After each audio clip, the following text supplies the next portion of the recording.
what do you think everyday people should know about the work of archivists and how it relates to the stories we tell about our history? I want to quote Barry Lopez, who said, "If a story comes to you, care for them. Learn how to give them away where they are needed. Sometimes a person needs a story more than they need food to stay alive. And that is why we put those stories in each other's memory."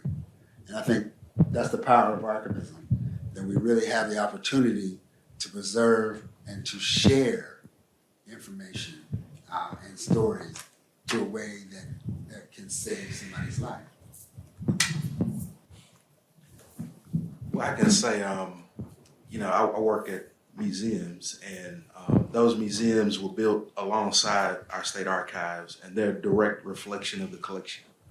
And so a great example I like to point out, there's a schoolhouse exhibit that talks about separate but equal and desegregation.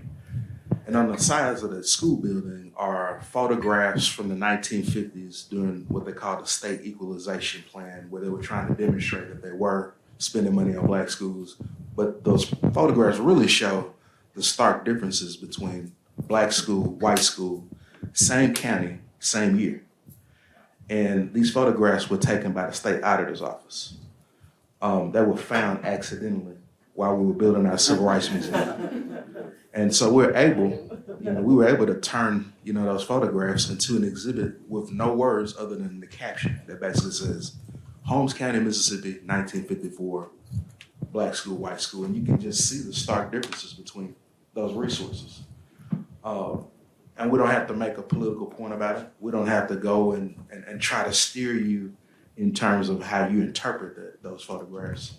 It just is what it is. And, I think that's a perfect example of what, how the archives really does speak to the community through spaces like our museums. I'd like to add as well, I had a pleasure of, the state of Pennsylvania sends high school age children across the state on various tours. So they came to Baltimore, Maryland, and my colleague in the library who worked at Government Doc said, can we swing by archives? We can do multimedia. Sure, swing by the archives. We'd love to have them come by and try to demystify this for them. So we had 3 pools of different students, and my last pool was all girls, and the other were co-ed in various ethnic groups and such, but the last group was all girls.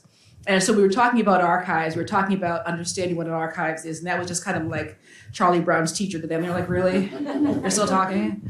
And so trying to understand, I guess, a teenager in the whatever space. So I said, well, the things you saw on the PowerPoint, we're going to actually see the actual things.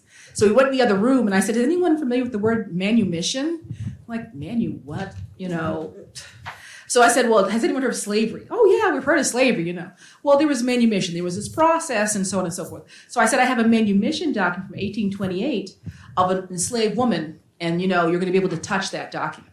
So they were just like trying to understand, like, okay, slavery, she was a slave. So some of the students who were African American really had great emotions around this document in terms of understanding what slavery meant and understanding this person was enslaved.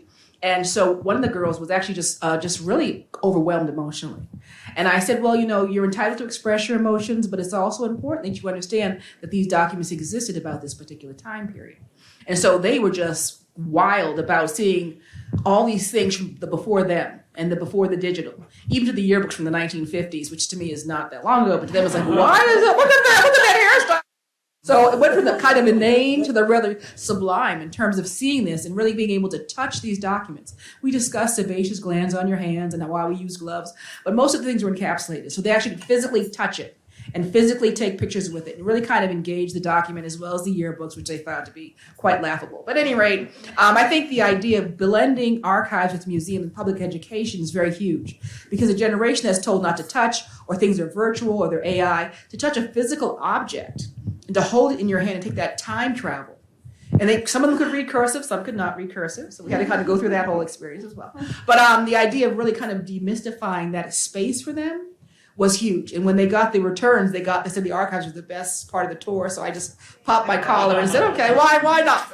Why not?